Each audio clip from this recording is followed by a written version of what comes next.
있습니까? 무더운 여름이 지나고 우리가 9월 또 말을 맞이하게 됐습니다.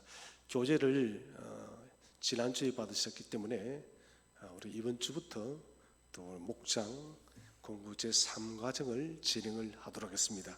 제가 한번 기도하겠습니다. 하나님 아버지 감사합니다. 여름을 보내고 또 저희들이 결실에 가질 가을을 맞이하며 목장 공부를 다시 시작합니다. 하늘 아버지 하나님, 이 3과정을 통하여 우리의 신앙이 더욱더 성장하며 하나님의 기쁨의 귀한 종들로 자라갈 수 있도록 하나님 인도하여 주옵소서. 우리 각 목장을 주께서 복을 주시고 목원들이 서로 위로 격려 사랑하며 말씀 안에서 더욱더 든든히 서가는 각 목장들이 되어지도록 하나님 함께하여 주시고 이 학기를 마치는 시간 동안 전능하신 하나님 인도하여 주옵소서. 감사드리며 예수 그리스도 이름으로 기도드립니다. 아멘. 이제 우리가 3과정에 들어서게 되는 3과정은 상당히 우리가 실제적인 삶에 대한 영역들을 많이 다루고 있습니다. 우리가 예수를 믿고 난 뒤에 이제는 구체적으로 어떻게 살아야 되는가, 삶의 여러 가지 문제에 있어서 부딪히는 영역들을 우리가 기독교적 관점 속에서 문제를 풀어간다라고 생각을 하면 되겠습니다. 그 첫 번째가 우리가 돈에 대한 부분입니다. 참 돈은 뜨거운 화두입니다. 21세기뿐만 아니라 인류 역사 속에서 돈이라는 것이 비중 있게 다루어지지 않은 시대는 아마도 없을 것입니다. 돈과 사람의 관계는 정말 깊은 관계를 가지고 있다는 것입니다. 그러나 우리 하나님께서는 말씀하십니다. 한 사람이 두 주인을 섬기지 못한다. 지금 현대의 가장 큰 우상은 바로 물질 돈입니다. 다시 말한다면 하나님과 돈을 겸하여서 우리가 섬길 수 없다라고 하나님 분명하게 우리를 통하여 우리에게 말씀을 하고 있다는 것입니다. 많은 성도들이 돈 문제 때문에 신앙을 버리는 일들이 있고 돈 때문에 주님의 나를 성수하는 것을 어길 때도 많이 있고 돈 때문에 자기의 신앙이 위축되어지고 돈 때문에 또 믿음까지 상실하는 그런 일도 있다는 것이 참 마음 아픈 일입니다. 이제 우리가 본문으로 한번 들어가 보도록 하겠습니다. 그렇게 사람들은 말하죠. 뭐니 해도 돈이 최고다고 말을 합니다. 참 이 말대로 돈은 우리에게 많은 유익을 주는 것 같습니다. 돈이 있고 없고에 따라서 그 사람의 자유도 늘어나기도 하고 자유도 제한되어지기도 한다는 것이죠. 돈이 있음을 통해서 소유해야 될 것에 대해서 넉넉하게 소유할 수도 있고 또 돈을 통해서 물질적인 영역에서 자기 만족감과 행복을 또 만들어 갈 수도 있다는 것입니다. 문제는 이 돈이 지금 하나님의 위치에 올라가 있다는 것이 문제인 것입니다. 그래서 주님께서는 디모데전서 6장에서 돈을 사랑하지 말라고 했습니다. 이미 주님께서 우리의 자본주의가 만든 시대가 어떻게 될 줄을 알고 계셨기 때문에 주님은 돈을 사랑하지 말아라. 돈을 사랑하는 것이 일만악의 뿌리가 된다고 했습니다. 사실 우리나라뿐만 아니라 모든 세계가 여러분 권력자와 정치인들 모든 이런 사람들을 보면은 돈과 관련된 비리가 가장 많습니다. 그 이유는 돈이 그 사람을 그만큼 빛나게 해주고 그 사람의 생활들을 보장해주고 있기 때문에 돈을 그만큼 중요시 한다는 것입니다. 문제는 그리스도인들마저도 돈에 대한 가치를 너무나도 중요시합니다.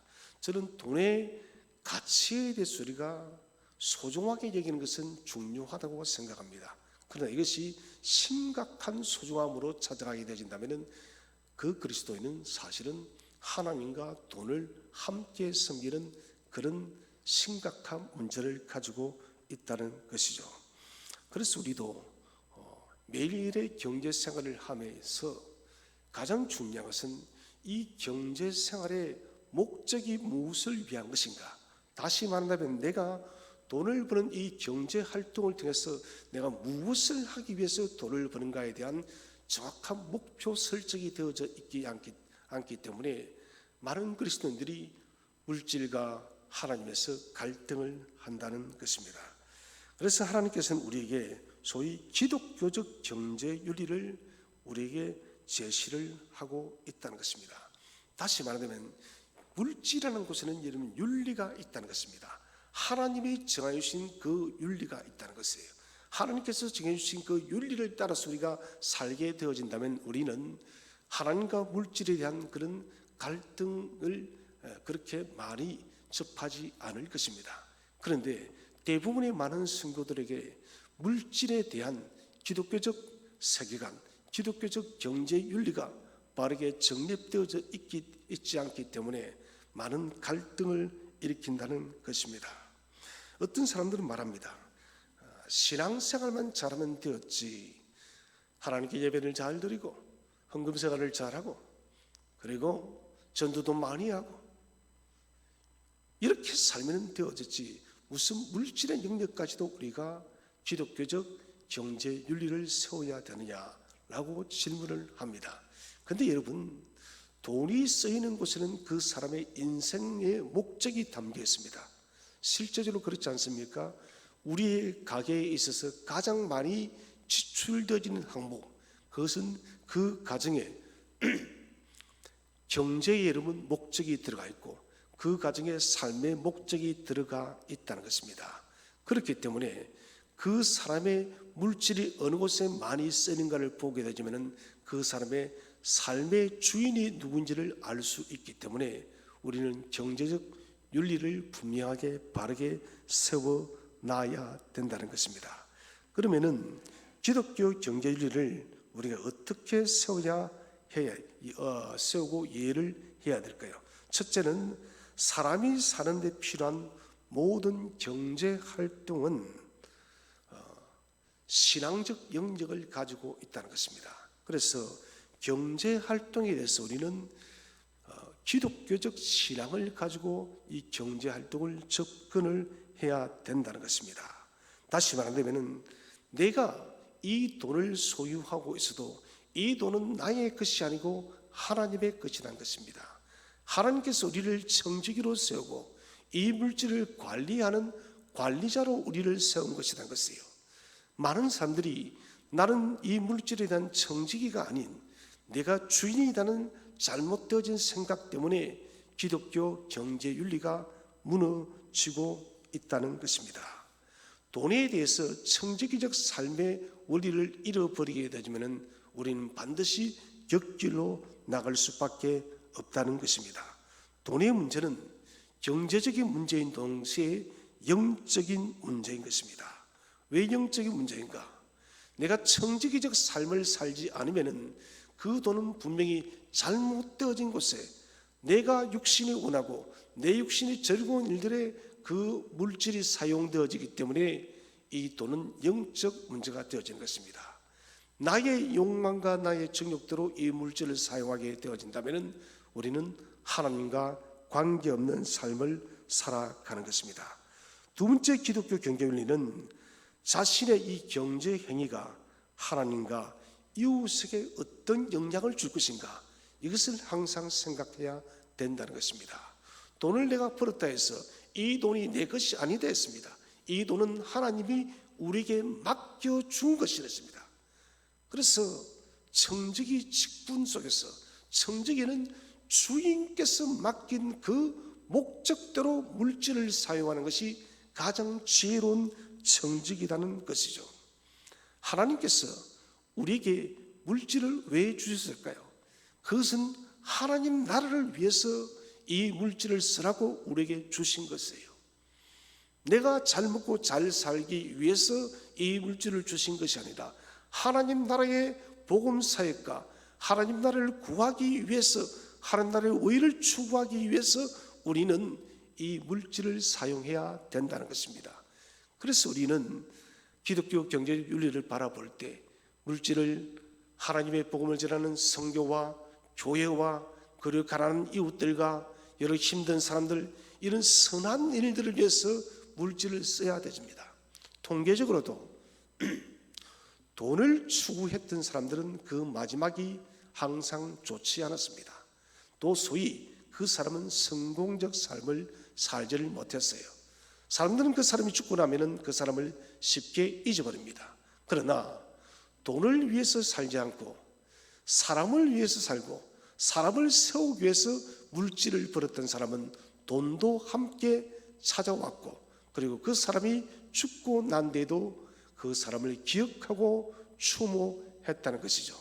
소위 여러분, 이것이 바로 기독교적 경제윤리인 것입니다. 우리가 여러분 죽고 났을 때 우리에 대한 평가를 어떻게 평가를 할까요? 좀 상당히 여러분 단순화시켜 본다면 그 사람이 하나님 나라를 위해서 또 이웃을 위해서 복음을 위해서 물질을 어떻게 사용했느냐를 보게 되어진다면 우리는 그 사람의 인생을 평가할 수가 있다는 것입니다. 사랑하신 우리 목원 여러분, 물질은 내 것이 아닙니다. 물질이 내 것이 되어지면 우리는 이 물질이 하나님의 자리에 올라서게 됩니다. 우리는 물질을 맡은 청지기입니다. 청지기는 물질이 주인이 되어줄 수가 없고, 주인이 곧 주인 대신 하나님만이 우리의 참 왕이 되어주고 참 주인이 되어집니다. 그래서 우리는 하나님의 물질을 맡은 대리자로서 물질을 선하게 부리는 자가 되어져야 됩니다. 물질을 올바르게 정의롭게 바르게 부리게 되어진다면 하나님께서는 반드시 우리에게 더 많은 물질을 맡기게 되어질 것입니다. 지금 내게 주어진 그 물질 손에 움켜쥐지 마시기 바랍니다. 나만을 위해서, 내 가족만을 위해서 물질을 쓰는 사람은 아주 어리석은 사람입니다. 그 사람은 더 큰 물질을 받을 수가 없습니다. 하나님은 그런 사람들에게 더 큰 물질을 맡기지 않습니다. 그러나 자기에게 주어진 그 물질이 얼마일지라도 언제나 하나님 나라가 우선시 되어지고, 내가 살아가는 이웃 사이에 힘들고 어려운 사람들, 그리고 선교지를 먼저 생각하며 복음을 위해서 적든 크든 그 물질을 선용하는 사람에게는 하나님께서 반드시 더 많은 물질로 채워주실 것이고 그 물질을 맡기게 되어질 것입니다. 저는 여러분들이 엄밀하게 좀 큰 손이 되었으면 좋겠습니다. 다시 말하면 하나님께서 주시는 큰 물질을 맡을 수 있는 사람, 큰 물질을 맡아서 살아가기 위해서는 그 물질을 선용하는 사람입니다. 그 물질을 부리는 사람입니다. 물질의 노예가 되어지는 것이 아니라 물질의 주인이 되어서 물질을 바르게 지배하는 사람이 더 큰 손이 될 수가 있다는 것입니다. 자, 이제 함께 나누는 문제입니다. 나의 신앙은 돈에 대해서 어떻게 생각했는지 한번 솔직하게 이야기를 나눠보시기 바랍니다. 나는 돈을 어떻게 바라보고 있는가? 돈은 대체 내게 무엇인가? 나는 돈에 대해서 어떠한 가치관을 가지고 있고 어떤 목적으로 해서 선용하기를 원했는지를 한번 솔직하게 함께 나눠보시길 바랍니다. 나의 삶이 오늘 배운 말씀대로 살지 못한다면 이제는 우리는 물질에 대한 가치관들을 바르게 정립을 해야 될 것입니다. 두 번째는 지금부터 앞으로 돈에 대한 어떤 믿음의 자세를 가져야 될 것인가? 우리가 기독교 경제윤리 두 가지를 배웠습니다. 이 경제윤리 두 가지에 맞추어서 이제 내가 이 물질을 어떻게 사용하며 살아갈 것인가? 저는 좀 주일 헌금에 대해서 상당한 유감이 있습니다. 왜 그러냐면 우리 교회 성도님들이 주일 헌금을 보면은 굉장히 준비가 되지 않습니다. 주일 헌금은 무엇이냐면은 하나님께 내 마음을 드리는 시간입니다. 우리는 아무런 준비 없이 주문해서 1,000원짜리를 끄집어냅니다. 여러분, 이것은 하나님을 무슨 거짓 취급하는 것이에요. 여러분, 그렇게 하지 마시기 바랍니다. 주일 헌금은 최소한 여러분 5,000원 이상 준비를 하시기 바랍니다. 그리고 반드시 성경 뒤에 5,000원이나 10,000원씩 이렇게 넣어서 주일 헌금을 드리십시오. 그 다음에 여러분 감사헌금을 가능한 할 수 있다면 매주 하시기 바랍니다. 저는 매주마다 감사금을 드립니다. 그 이유는 다른 것이 아닙니다. 이 한 주간도 하나님의 은혜를 덧입어서 살았기 때문에 나는 하나님께 감사하는 것입니다. 감사가 풍요로운 사람, 그 사람은 더욱더 앞으로도 더 감사가 풍요로운 삶을 살게 됩니다. 그 다음에 10의 1조를 훔치지 마시기를 바랍니다. 정직한 10의 1조를 해야 되는 것입니다. 정직한 10의 1조를 하는 사람이나 하나님은 더 많은 물질을 채워 주실 것입니다. 수십 년을 예수 믿어도 아직까지 10의 1조를 하지 못하는 사람은 여전히 그 사람은 하나님이 자기 인생의 주인이 아닙니다. 물질이 자기 인생의 주인이기 때문에 그 사람은 하나님 앞에 정직한 10의 1조를 하지 못하고 있다는 것입니다. 여러분, 물질을 바르게 사용하시기 바랍니다. 그 사용하는 궁극적인 첫째는 하나님 나라를 위해서, 주님의 교회를 위해서는 먼저 선용하시고, 그리고 선교와 가난한 이웃과 여러 힘든 자들을 구제하는 데 물질을 잘 사용하여서 하나님을 기쁘게 하는 그런 청지기가 되시기를 바랍니다. 기도하겠습니다. 하나님 아버지, 오늘 우리가 돈과 신앙에 대해서 함께 배웠습니다. 하나님, 많은 성도들이 돈의 노예가 되고 돈을 주인으로 섬기려고 합니다. 하나님, 우리 속에 이런 잘못되어진 모든 생각들을 지워주시고 돈을 부리는 주의 종이 되어지게 하시고, 우리는 이 물질을 위탁받은 청지기임을 깊이 깨닫고 하나님 나라와 하나님의 의를 구하며 주님의 교회와 주의 복음과 선교와 구제와 여러 이웃들을 위해서 이 물질을 선용하여서 하나님, 우리가 더 많은 물질을 맡아 주님께 영광을 돌려드릴 수 있도록 은혜 내려 주시옵소서. 감사드리며 구주 예수 그리스도 이름으로 기도드립니다. 아멘. 수고했습니다.